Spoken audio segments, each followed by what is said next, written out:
Hello everyone, and welcome to this new story. For tonight, we're going to travel along the mythical spice road. You know that spices are among the first type of goods that were traded long distance in the world. And we're going to discover the peoples and the pioneers who made this possible. Austronesian peoples from Indonesia and the Pacific Ocean since prehistoric times, Indian and Arab traders since the antiquity, and closer to us, Portuguese and then Dutch navigators from the Age of Discovery. I will also explain what these spices really are and why they were in such high demand for centuries. To most of our ancestors, spices were luxury items, only accessible to wealthier people, and fantastic legends, tales appeared about their mysterious origins and properties. All of this gives us a lot to discuss tonight, and this journey will take us to multiple places and time periods. So, before we begin this long exploration, you just need to adopt a comfortable position, let go of the tension in your shoulders and your limbs, and as always, you can always decide to close your eyes, as the audio is enough to follow the story. This video and the audio are available on my Patreon page if you wish to download them and have them available offline. There is a link in the description. You will also find timestamps in the first comment if you wish to navigate this story or resume it later. Now take a deep breath. Our journey begins right now.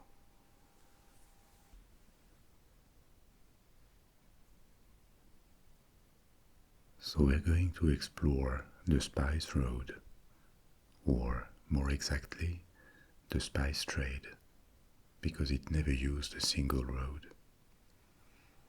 To Westerners, spice road evokes the great European discoveries, galleons returning to Europe with their precious cargo of pepper, ginger, cinnamon, turmeric, cloves, and more. But many of these spices already reached the Middle East and the Mediterranean world 2 or maybe 3,000 years earlier, long before Europeans opened a new maritime route and took control of the spice trade. The ancient Egyptians, the Greeks, the Romans, they knew and they consumed these spices from East Asia, especially Indonesia. It is unclear whether the Romans knew about Southeast Asia and Indonesia. They knew about China, though. But already in the antiquity, these spices traveled on thousands of miles to the Middle East and the Mediterranean Sea. But before talking about how and by whom they were transported, let's take a look at what they are and why they were useful. They are all plants, but different parts of this plant provide what we call spice. Ginger is one of the first spices to have been exported from Asia to Europe. It was already used by the ancient Greeks and the Romans. The plant has a stem, leaves, it gives flowers too, but the part used as spice all around the world is the root. It can be used fresh or dry, in powder, and is really used worldwide as a pickle, to make tea, as a juice for seasoning in various Asian cuisines, or as a powder to flavor recipes, from gingerbread to cookies, or even for drinks like ginger ale. The plant originated from Indonesia, but it spread after it was domesticated by Austronesian peoples. Austronesians are a vast group of peoples who migrated by sea during prehistoric times, starting about 5,000 years ago. They populated a vast area from Madagascar to Indonesia, Taiwan, Oceania, and many islands in the Pacific. They discovered ginger in Indonesia, among other plants that they cultivated, and they carried it with them to many islands they went to populate in the Pacific Ocean.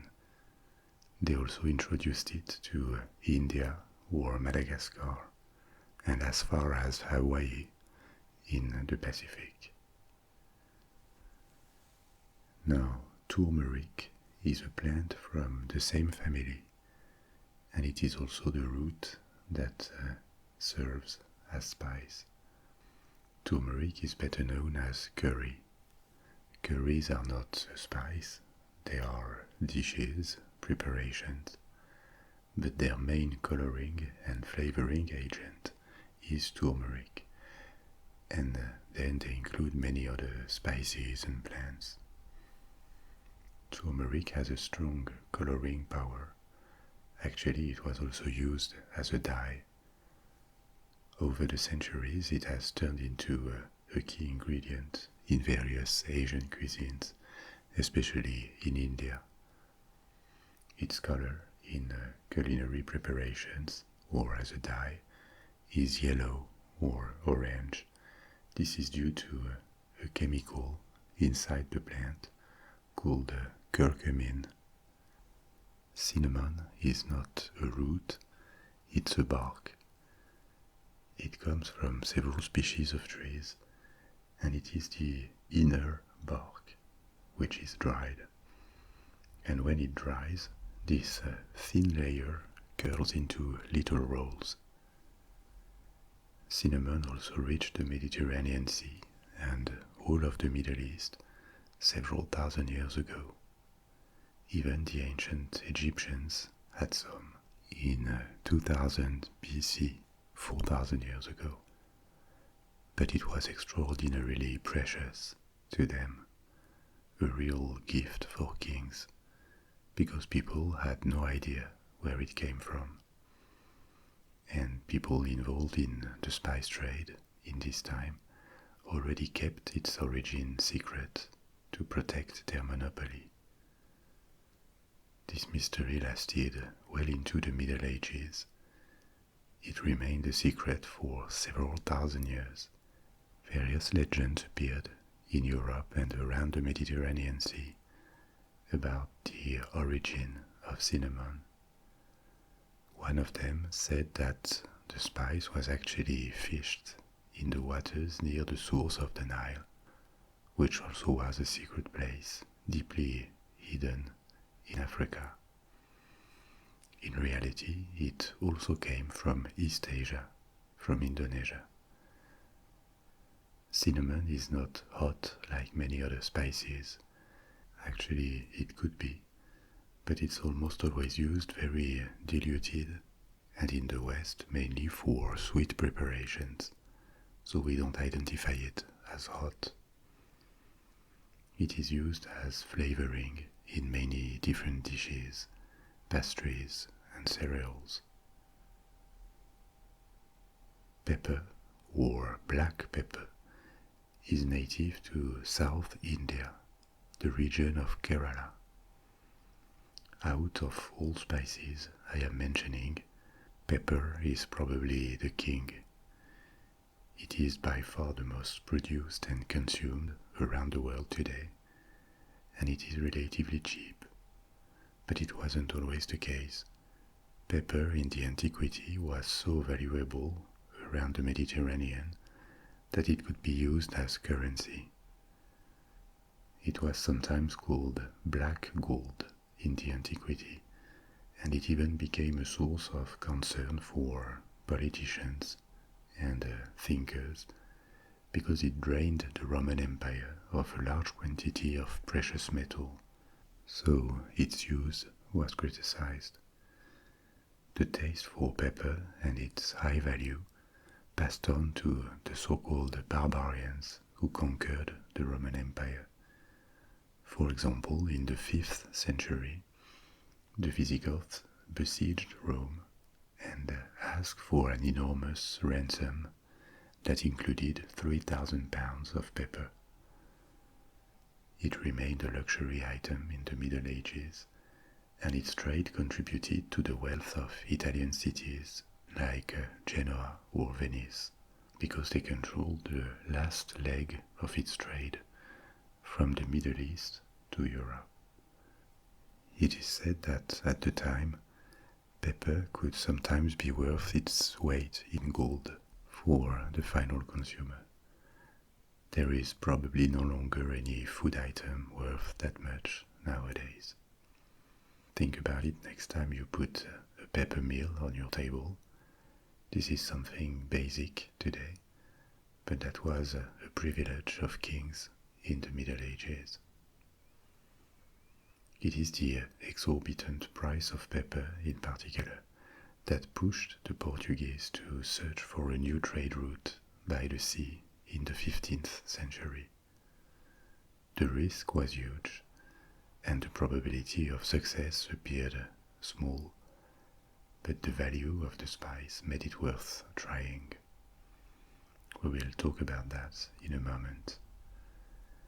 Pepper is a fruit from a type of vine. Each fruit contains one single seed.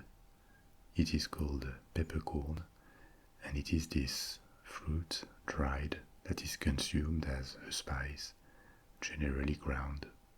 What we call black pepper is the fruit cooked and then dried.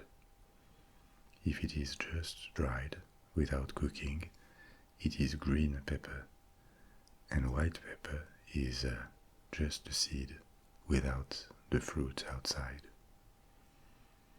Yet another spice that the Romans knew was cloves, and this time cloves are flower buds of a tree native to Indonesia again, more specifically the Moluccas. The Moluccas are a group of islands within Indonesia, and they were nicknamed the Spice Islands by Europeans because they produced a variety and quantity of spices they could have only dreamed of before discovering them, and in some cases, spices that were exclusive to these islands. Cloves are also a flavoring ingredient, very popular in Asia, in the Middle East and in Africa. In the Middle Ages, they were sought after in Europe to flavor meat. Nowadays, they are often included in spice mixes. Apart from cloves, the Moluccas also produced nutmeg, another spice that turned very popular after European ships established routes to Indonesia. There are many more examples of spices, and their trade was not just with the Middle East and Europe. That was just the longest route. China also traded for thousands of years with Indonesia and India, and was a big buyer of ginger or pepper. It is hard to know exactly when India and Indonesia started to export spices. Ancient Egyptians already knew different spices from India that arrived from Arabia, but even long before, in Neolithic period, there is evidence of trade in and around the Middle East, sometimes on long distances, several thousand miles, in valuable goods like precious stones, obsidian, seashells, and spices. At the end of Egypt as an independent country, during the Ptolemaic period, this was before Egypt became a Roman province, the country traded with India through ports on the Red Sea. But the first to open a maritime trade network in the Indian Ocean, connecting the Middle East with Indonesia, were the Austronesians, peoples from Indonesia that I mentioned before. They built the first ocean-going ships we know of, thousands of years ago, in the second millennium BC. These were not very impressive ships based on our modern standards.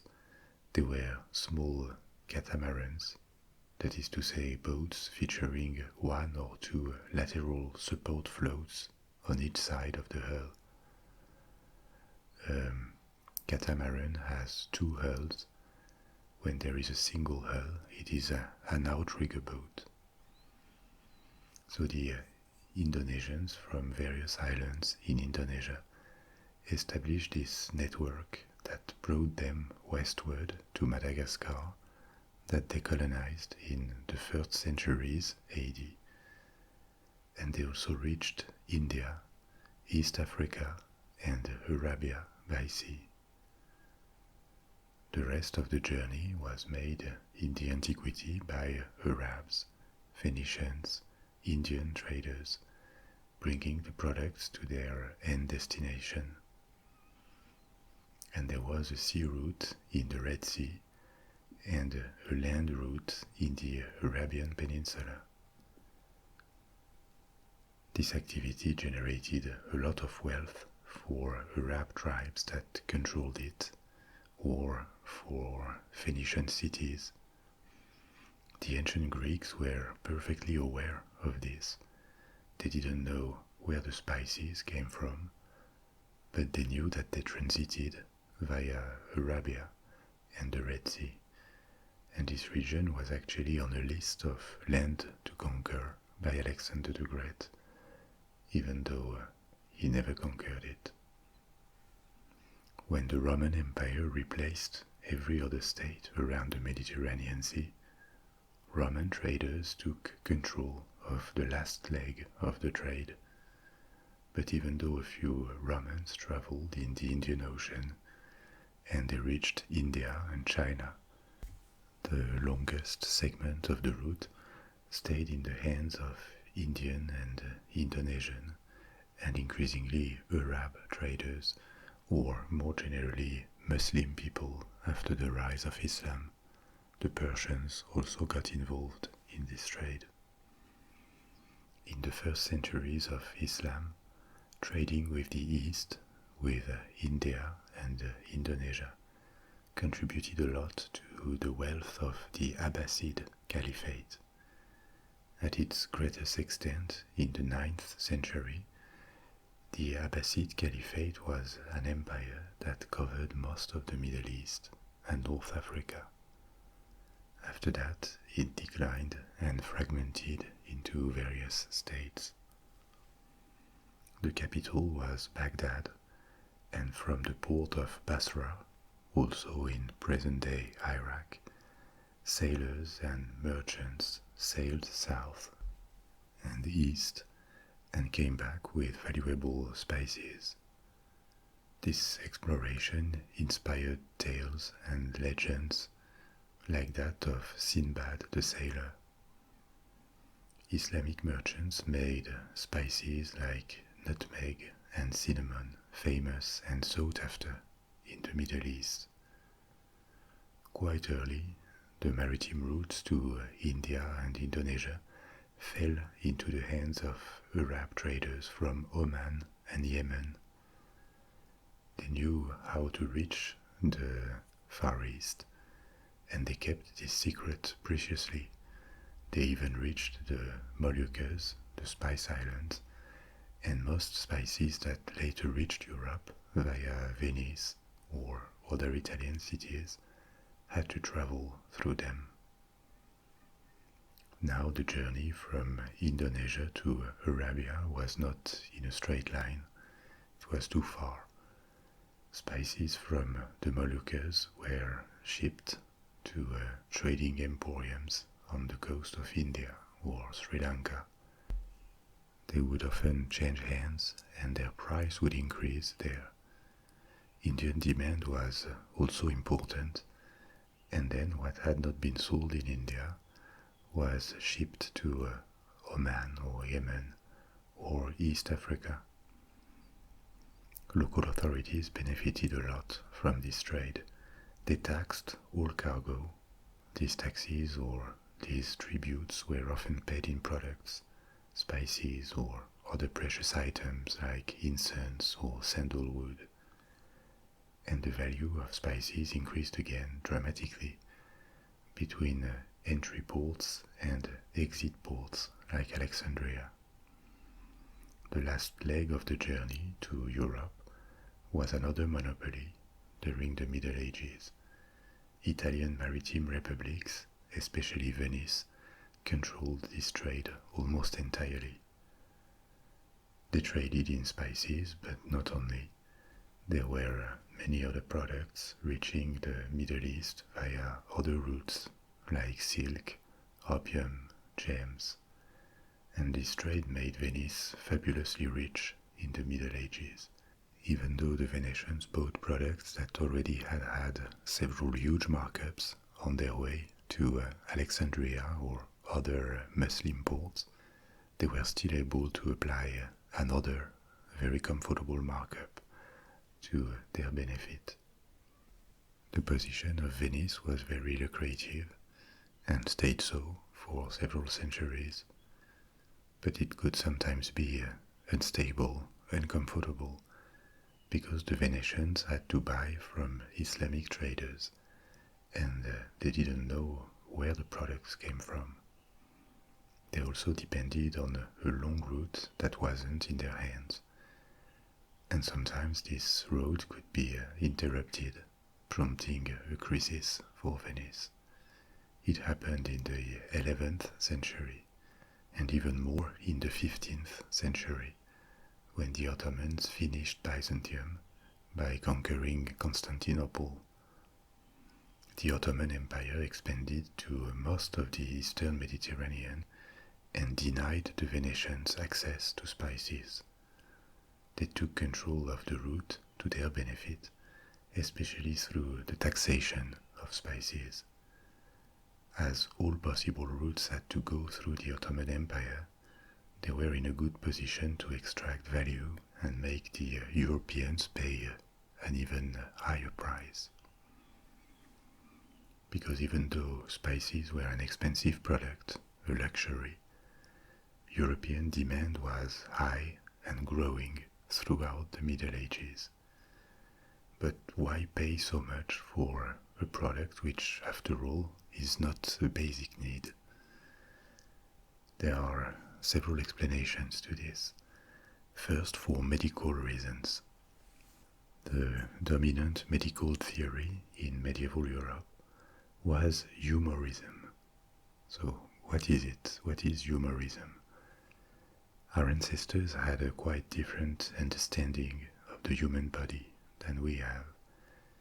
They believed, and this vision was very ancient, it dated back from ancient Greeks and Romans. They believed that there were humors regulating human behaviors. Humors being bodily fluids like blood, phlegm, or bile. When people had a moderate imbalance between these humors, this could affect their behavior or their mood.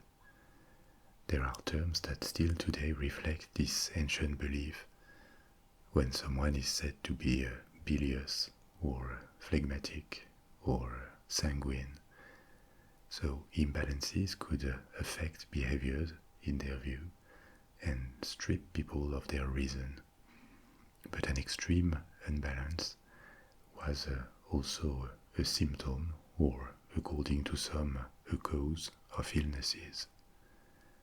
So, good health was seen as a state of correct balance between these humors, between these substances, and doctors elaborated and believed in theories about that. Any particular disease would be the product of excess or lack of a particular humor, and humors could also be corrupted by the environment or a change in diet. How is it important to spice consumption? Because it was believed that spices contributed to balance humors. They were not the only option. There were other remedies for people who didn't have the means. But spices had and kept a very powerful, healthy image all along the Greco-Roman antiquity and then during the Middle Ages. They were not only used as drugs, but also as what we could call superfood today, something that keeps people healthy. This belief was very powerful. It was an ancestral belief, and even though we now know that it didn't particularly help cure anything, it went unchallenged for centuries.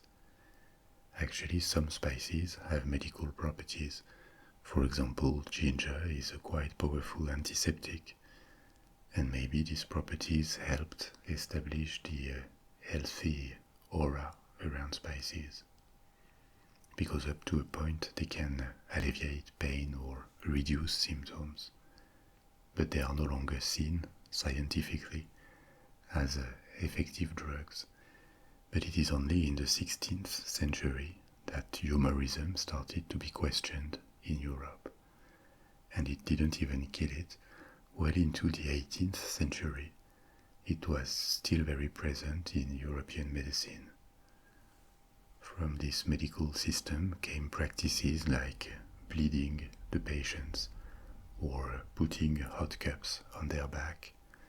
The cups were supposed to drain bile, to rebalance humors, and bleeding was a way to eliminate blood from their system. Physicians had observed that bleeding someone could make a fever go down, and it does, but this is because fever is a symptom, not the disease itself. The body increases its temperature when it is fighting an infection or a virus. When a person is bled, it weakens the body, and this is why the temperature goes down. But all it does is actually increase the risk that the situation become worse, because the body is less armed to fight. So medicine and health concerns were a reason for the demand in spices, and not only in Europe. The same conceptions existed in the Islamic world, or under different forms in traditional medicine in India or China. Another reason for the demand was the aristocracy or the elite in general. It became fashionable to use spices in wine or cooking, for the taste, of course, but also as a distinction mechanism because it was expensive and a sign of status. There are old recipes from the Middle Ages that contained more spices than we would ever think of putting into a dish. They were fashionable, and they remained so for generations. In a sense, they entered the same paradox as other luxury goods. They are expensive because they are in high demand relative to the supply available and the cost of bringing them to the consumers. But it also worked the other way around. The high price gave them a status that could push up demand instead of reducing it, at least from wealthy clients. So that was the situation by the end of the 15th century. Spices were more expensive than ever. The Ottoman Empire, and more broadly the Islamic world, had controlled access to them for Europeans for a very long time already, and some Middle Eastern and Asian traders were making a fortune out of their control of the spice road. But this was about to change, and world trade would dramatically shift in the 16th century. The precursors here were the Portuguese. Like Spain at the end of the 15th century, the Portuguese were willing to explore the seas and discover new routes to India and East Asia. It is well known that Christopher Columbus reached the new continent, America, as he was sailing westward, hoping to find China or India. But the first Europeans to actually reach India and China entirely by sea were the navigators from Portugal. The story of the exploration of the world by Portuguese navigators in the 15th and 16th centuries is really very impressive. Portugal had a long maritime tradition. It existed as an independent Christian kingdom since the end of the first millennium, and being at the extreme west of Europe, with a long coast on the Atlantic, it was destined to be looking towards the ocean. During the late Middle Ages, Portuguese sailors explored the coasts of Africa, progressively adventuring more and more south. They couldn't know it yet, but the following generations of Portuguese navigators would create a global empire in just a few years.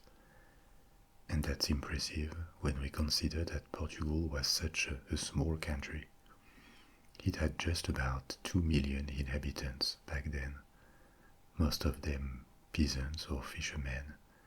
The sailors were maybe just a few thousands, and these few thousand men would conquer or create trading posts from Brazil to China, including in Africa, India, and Indonesia. This sudden emergence of Portugal as the first ever global trading nation didn't come from nowhere, neither.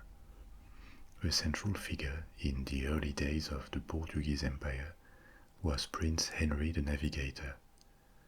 He is regarded as the main initiator of the Age of Discovery for Portugal.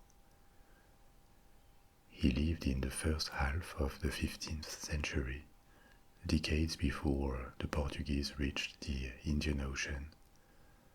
Prince Henry was the fourth child of a king of Portugal, King John I, but what he is known for is that he impulsed and organized a systematic exploration of Western Africa and the Atlantic Ocean by Portuguese navigators.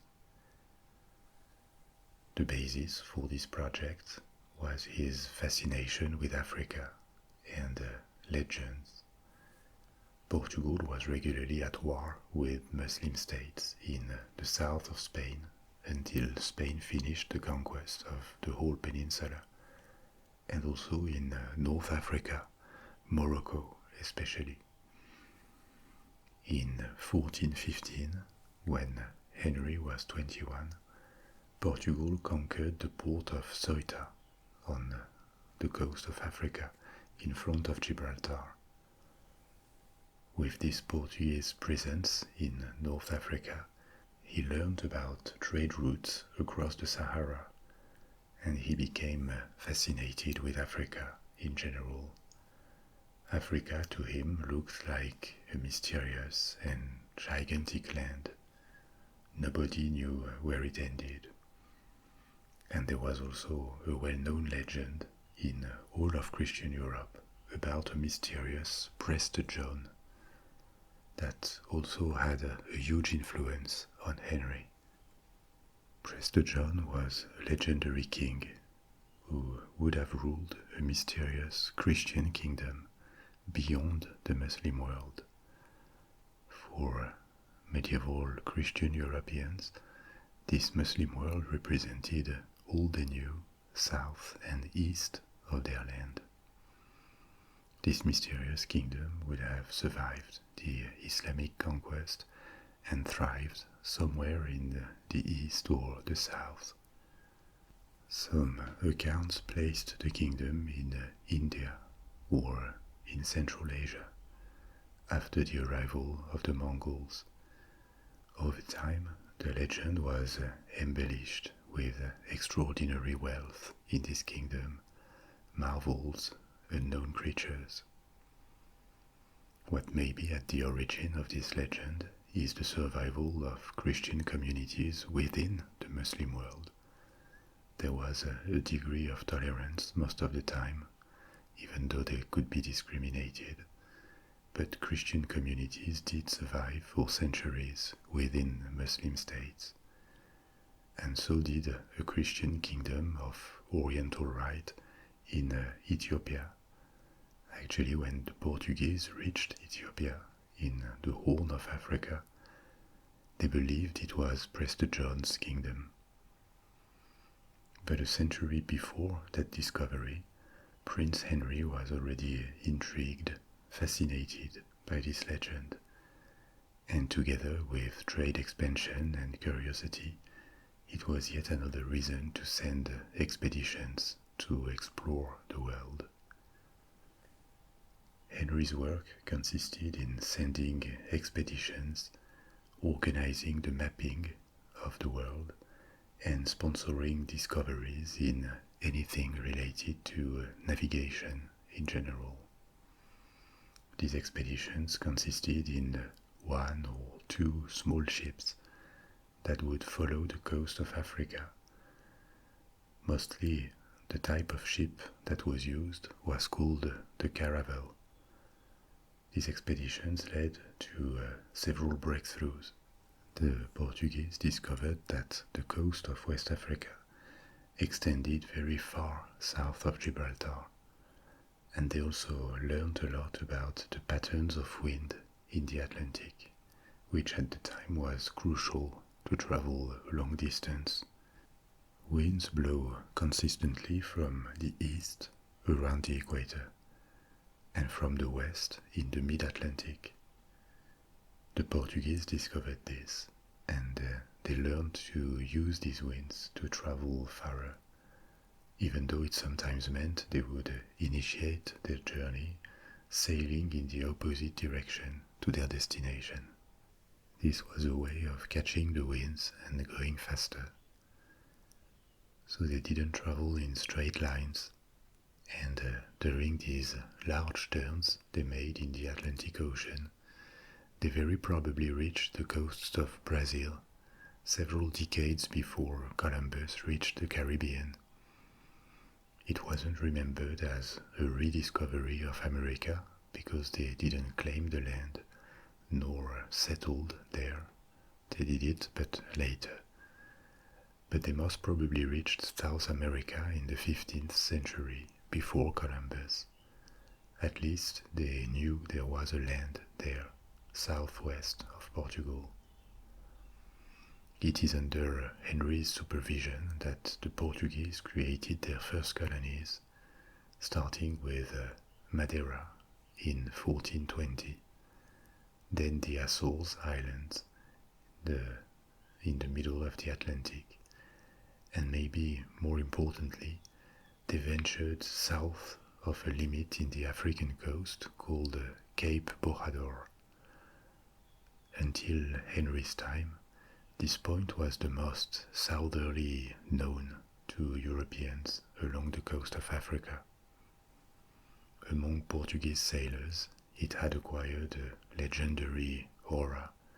It was feared that beyond Cape Borador, beyond that point, sea monsters were waiting for them, or that they would reach the edge of the world. Cape Borador is located south of Morocco, not that far south from Portugal actually, but in 1434, a courageous navigator sent by Henry, Gilles Héanès, pushed beyond it, and he returned safe to Portugal. From this moment on, new expeditions constantly went further south, and the Portuguese started elaborating the first European maps of the African coast.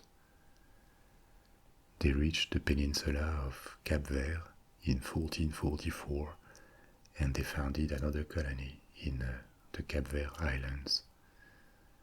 Beyond this point, they realized that the desert ended, the Sahara ended. They had passed the southern limit of the Sahara, and they established trading posts that were there first to break the Muslim monopoly on trade across the desert. Slaves and gold from Africa started to arrive directly in Portugal by the middle of the 15th century and already made the country wealthier. The maps and the navigation information were kept secret and shared with as few people as possible, because they were extremely valuable back then. They had been expensive and risky to acquire. And now that they could be turned into a monopoly and actual wealth, they were certainly not going to let them go. This secrecy around maritime maps went on to last for centuries. Until the 18th century, European nations, first Spain and Portugal, then England, France, the Netherlands, kept the maps drawn by their own expeditions as strategic information. So the Portuguese kept pushing south for decades until another navigator, Bartolomeu Dias, reached the southern tip of Africa, the Cape of Good Hope, and in 1498, 6 years after Christopher Columbus reached the Caribbean, Vasco da Gama reached India by sea, sailing all around Africa. At this point, the Portuguese had created various trading posts around Africa, and the news that Christopher Columbus had claimed a new land in the west that he initially thought to be India had already arrived in Portugal. But the Portuguese strongly suspected it couldn't be India. It was far from Spain, but still way too close to be India. And whereas the Spanish explored towards the west, they kept searching for a trade route towards the east, south of Africa. Establishing a spice trade with the Far East and India had become their main objective when they understood that the Middle East and the Ottoman Empire could be bypassed by navigating around Africa. And it worked.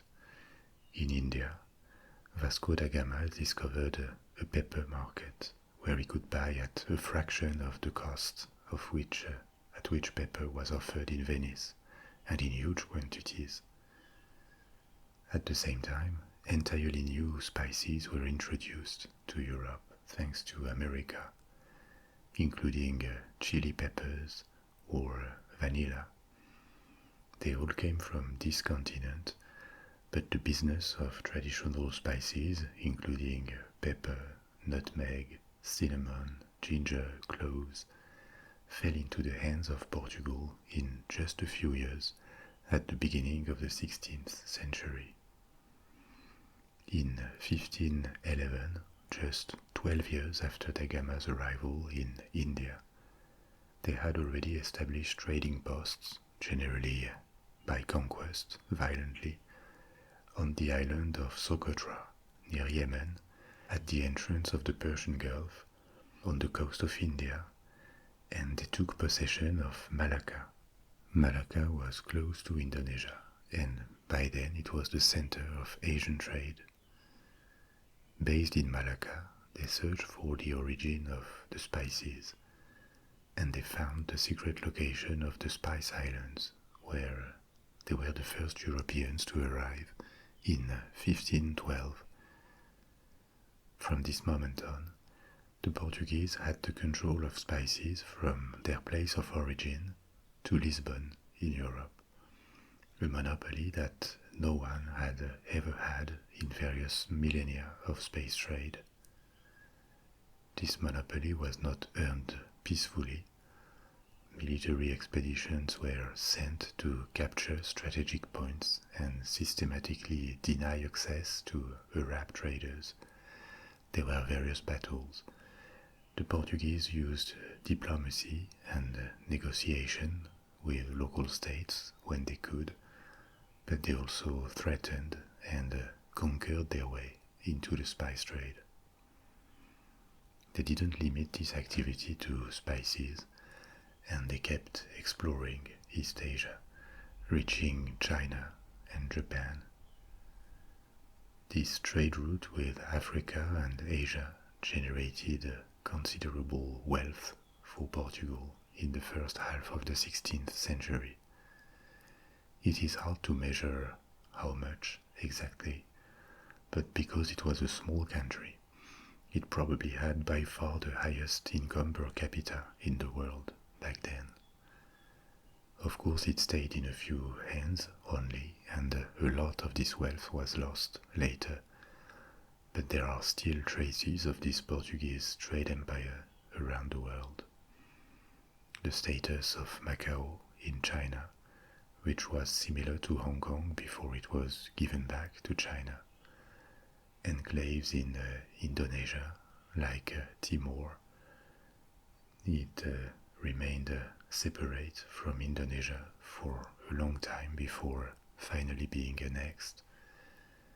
Of course, the Portuguese language in Brazil, but also in different various African countries like Angola or Mozambique or the islands of Cape Verde are also remains of this empire. There is architecture too in Portugal. As part of this new wealth, the Portuguese kings and nobles funded the construction of fortifications, palaces, and religious buildings. The new Portuguese spice road made spices much more affordable in Europe. Even with a huge markup, the products were still considerably cheaper than they were when Venice sold them. So it contributed to increased consumption, and it also had consequences for the old states that benefited from the ancient road. Venice was now cut from the new global trade axis, and its decline accelerated in the 16th and the 17th centuries. The Ottoman Empire also suffered from the loss of a big source of taxes of income for the state, but not that severely. It had a much more diversified economy and diversified resources, and its might was not just financial and maritime like Venice. Actually, the Ottoman Empire reached its peak after the spice trade had declined for them. Portugal kept shining and benefiting from its explorations for about 2 generations, and then it began to decline. First because of its bigger neighbor, Spain. The Spanish also established their own spice road 20 years later, but by the west. They were the first to launch an expedition that completed a journey around the globe, the Magellan expedition. Magellan was Portuguese, but he worked for the Crown of Spain.